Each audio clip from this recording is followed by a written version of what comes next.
Students, Lewis structures पढ़ने के बाद हम लोग केमिकल बॉन्डिंग में बॉन्ड ऑर्डर को पढ़ेंगे। इसे बंध कोटि कहते हैं।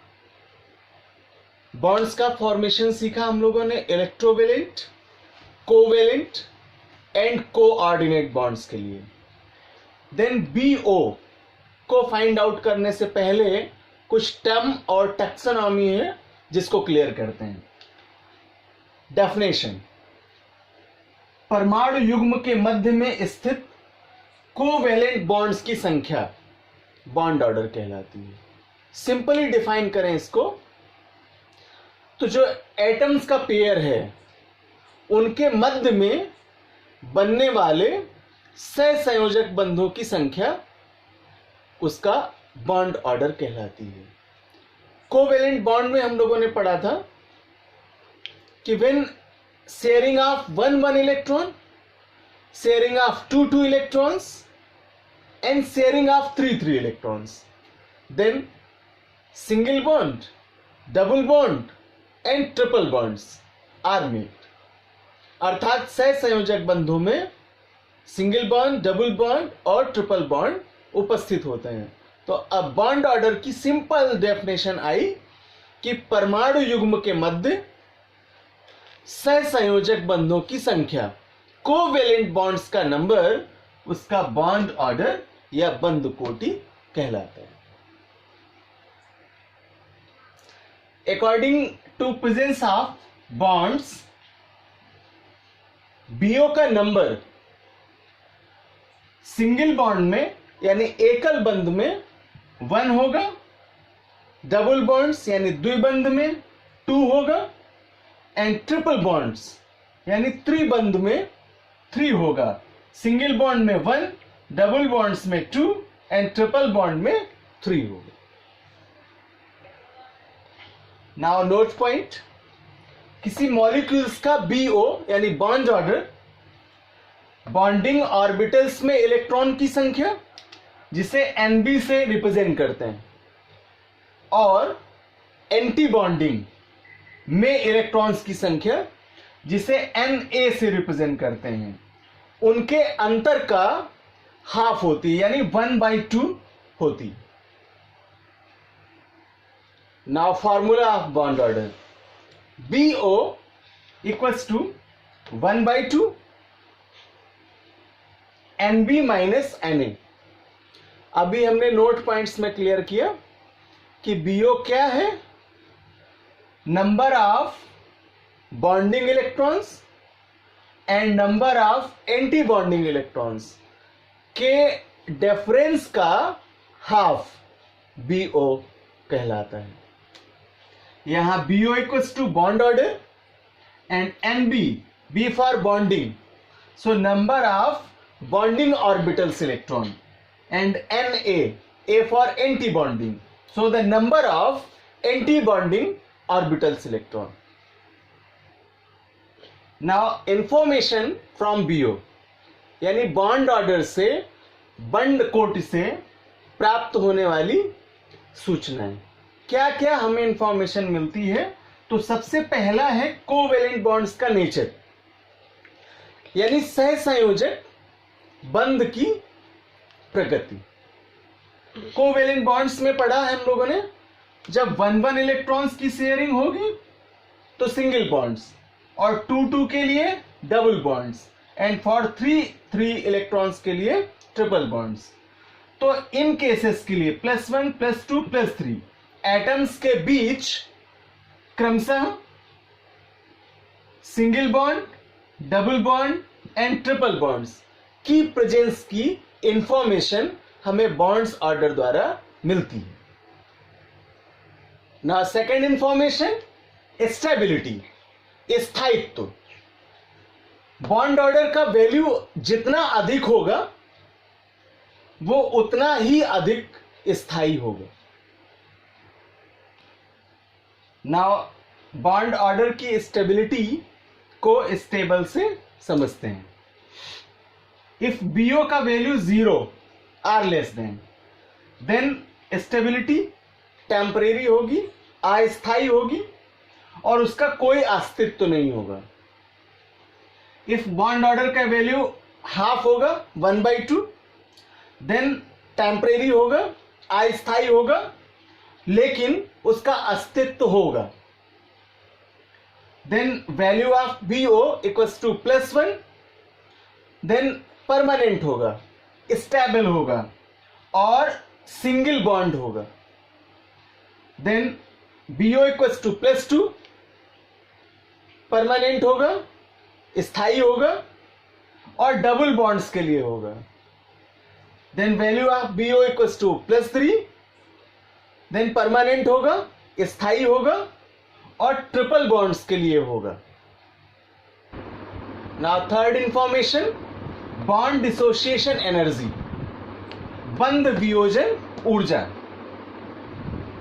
BO का वैल्यू जितना अधिक होगा, BDE अर्थात बॉन्ड डिसोसिएशन एनर्जी का वैल्यू उतना ही अधिक होगा। इसे रिलेशन में रिप्रेजेंट करें तो BDE प्रोपोर्शनल टू BO अर्थात वियोजन ऊर्जा प्रोपोर्शनल टू बॉन्ड ऑर्डर। ना फोर्थ इंफॉर्मेशन, बॉन्ड लेंथ यानी बंध की लंबाई। बॉन्ड ऑर्डर के इंक्रीज करने पर, बढ़ने पर जो बॉन्ड लेंथ का वैल्यू है वो डिक्रीज करता है, अर्थात BO बढ़ेगा तो BL धीरे धीरे डिक्रीज होता जाएगा, कम होता जाएगा। फॉर्मूला है BO equals to 1 upon bond length. Now last information, magnetic character, चुंबकीय गुण। जिन पदार्थों में केवल पेयर्ड इलेक्ट्रॉन होते हैं वे मैग्नेटिक एरिया में रिपल होते हैं यानी प्रतिकर्षित होते हैं, प्रतिचुंबकीय कहलाते हैं अर्थात डाईमैग्नेटिक कहलाते हैं। For example C2, H2, N2 and F2। Remark करने की बात है यहाँ कि जो पेयर्ड इलेक्ट्रॉन हैं वे मैग्नेटिक एरिया में रिपल करते हैं और जब रिपल करेंगे यानी प्रतिकर्षित होंगे तो वहां पर वे डाईमैग्नेटिक होंगे, प्रतिचुंबकीय होंगे। और जिन पदार्थों में एक या एक से अधिक अनपेयर्ड इलेक्ट्रॉन होते हैं अर्थात अयुग्मित इलेक्ट्रॉन होते हैं। हम लोग एटॉमिक स्ट्रक्चर में पेयर्ड और अनपेयर्ड इलेक्ट्रॉन्स फाइंड आउट करना सीख चुके हैं अकॉर्डिंग टू हुंड्स लॉ। जिस सेल में इलेक्ट्रॉन्स क्लॉकवाइज और एंटी क्लॉकवाइज डायरेक्शन में प्रेजेंस होते हैं वे पेयर्ड होते हैं, अर्थात जब युग्म उपस्थित होता है इलेक्ट्रॉन्स का तो वो पेयर्ड होता है और जब सिंगल इलेक्ट्रॉन की प्रेजेंस होगी तो अनपेयर्ड होगा। तो यहां पर क्या है, अनपेयर्ड इलेक्ट्रॉन है अर्थात अयुग्मित इलेक्ट्रॉन है। तो जब जिन पदार्थों में एक या एक से अधिक अनपेयर्ड इलेक्ट्रॉन होते हैं वे मैग्नेटिक एरिया में अट्रैक्ट होते हैं अर्थात आकर्षित होते हैं और उस कंडीशन में वे पैरामैग्नेटिक कहलाते हैं अर्थात अनुचुंबकीय होते हैं। For example B2। तो एक एग्जाम्पल के माध्यम से BO का केस समझते हैं।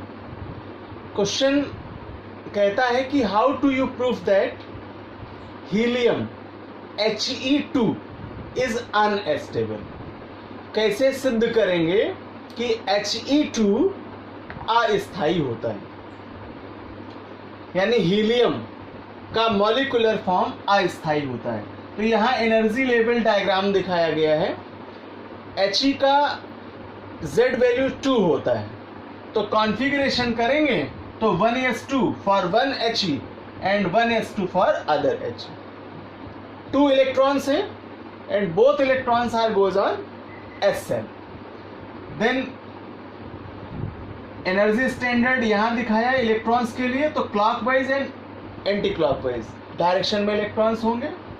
For second helium clockwise and anti clockwise direction में इलेक्ट्रॉन्स होंगे। तो यहां जो हमने स्टार रिमार्क कराया है ये एंटी बॉन्डिंग केस के लिए होगा, ऑर्बिटल्स के लिए, एंड हियर नॉर्मल ऑर्बिटल्स के लिए। तो सबसे पहले वैल्यू पुटअप करते हैं। कॉन्फ़िगरेशन मैंने बताई दी आपको।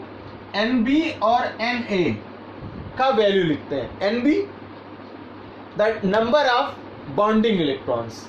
तो यहां हमने देखा कि जो बॉन्डिंग इलेक्ट्रॉन्स हैं वो 1s में 2 हैं, तो NB का वैल्यू इलेक्ट्रॉन्स 2 हो जाएगा। और NA एंटी बॉन्डिंग जो पार्टिसिपेट नहीं कर रहे हैं, स्टार से रिप्रेजेंट कराए गए हैं, उनका भी वैल्यू 2 मिलेगा फॉर सेकेंड हीलियम एटम। तो NB is 2 and NA is also 2।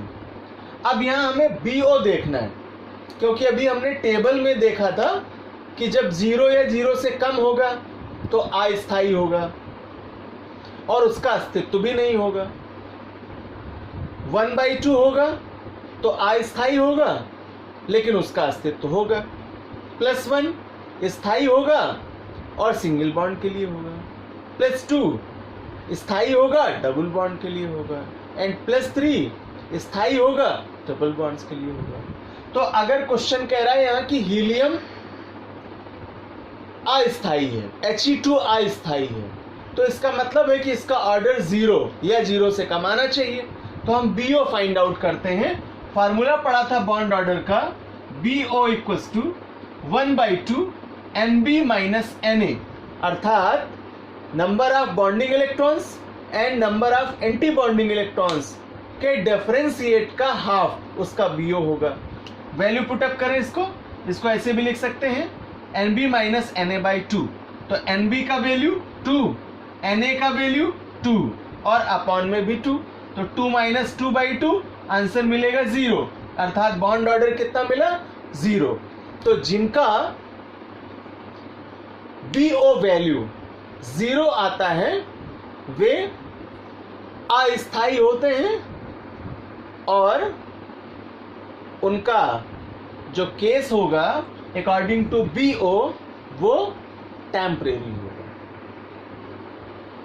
तो स्टूडेंट्स बने रहिए हमारे साथ BO सीखने के लिए, क्योंकि अगली क्लास में आपको फंडामेंटल ट्रिक्स के अकॉर्डिंग BO यानी बॉन्ड ऑर्डर बहुत ही सिंपल ट्रिक्स के माध्यम से फाइंड आउट करना सिखाऊंगा।